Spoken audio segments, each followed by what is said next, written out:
बहुत समय पहले एक छोटे से गांव में तीन अच्छे दोस्त रहते थे। राहुल, सिया और अजय। ये तीनों हमेशा साथ साथ रहते थे और नई नई जगहों को खोजना उनका सबसे बड़ा शौक था। एक दिन वे गांव के पास वाले पुराने जंगल की ओर निकल पड़े। कहा जाता है कि उस जंगल में एक जादुई बकरी रहती है जो इंसानों की मदद करती थी, लेकिन उसे ढूंढना बहुत मुश्किल था। तीनों दोस्त ने जंगल को घुसते ही ऐसा महसूस किया कि यहाँ का माहौल बहुत ही अलग है और अजीब है। पक्षियों की आवाज़ें मधुर थी, लेकिन हवा में एक रहस्यमयी सन्नाटा था। चलते चलते उन्हें एक झरने के पास एक बूढ़ा आदमी मिला।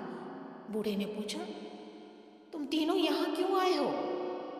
राहुल ने जवाब दिया, हम जादुई बकरी को ढूंढने आए हैं। क्या आप उसकी कोई जानकारी दे सकते हैं? बूढ़े ने मुस्कुराते हुए कहा, जादुई बकरी तक पहुंचने के लिए तुम्हें यहाँ तीन चुनौतियों का सामना करना पड़ेगा। अगर तुम में हिम्मत है तो आगे बढ़ो। तीनों दोस्तों ने साहस दिखाया और आगे बढ़ गए। पहली चुनौती थी एक गहरी खाई को पार करना। खाई के पास कागज पर लिखा हुआ था, सिर्फ वही इसे पार कर सकता है जो अपनी बुद्धि का उपयोग करता है।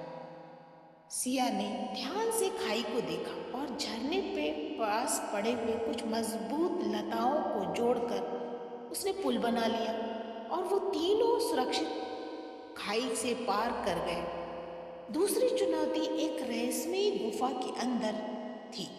गुफा के अंदर अंधेरा था और एक आवाज उसमें आई, तुम्हें इस अंधकार में अपने दिल की रोशनी से रास्ता ढूंढना होगा। अजय ने अपने बैग से मोमबत्ती और माचिस निकाली, जिससे गुफा के अंदर उजाला हो गया और वो धीरे धीरे गुफा पार कर गए। तीसरी और आखिरी चुनौती सबसे मुश्किल थी। उनके सामने एक विशाल शेर खड़ा था जो दहाड़ते हुए बोला, अगर तुम जादुई बकरी से मिलना चाहते हो तो अपने सबसे बड़ी कमजोरी को मेरे सामने प्रस्तुत करो। राहुल ने साहस करते हुए कहा, मुझे डर लगता है कि मैं असफल हो सकता हूँ, लेकिन मैं इसे स्वीकार करता हूँ। आगे बढ़ने का प्रयास हमेशा करूँगा।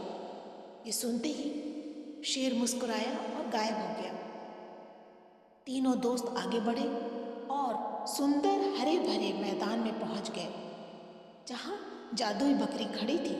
बकरी ने कहा, तुम्हारे साहस और दोस्ती और बुद्धिमानी से तुम्हें यहाँ तक पहुँचाया है। अब तुम अपनी इच्छा मांग सकते हो।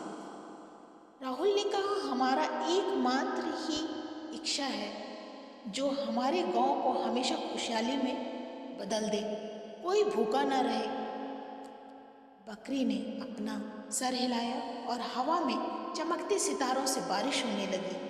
उसने कहा, तुम्हारी सच्चाई ने मुझे बहुत प्रभावित किया है। जाओ, तुम्हारा गांव अब हमेशा खुशहाल रहेगा। तीनों दोस्त गांव लौट आए। देखा कि वहाँ फसलें लहलहा रही हैं, नदी में पानी भर गया है और हर तरफ खुशियाँ ही खुशियाँ फैल गई हैं। जादू बकरी की कहानी गांव में हर किसी के दिल में बस गई। ये कहानी हमें ये सिखाती है कि साहस और बुद्धिमानी और निस्वार्थता से नई चुनौती को हमेशा पार किया जा सकता है।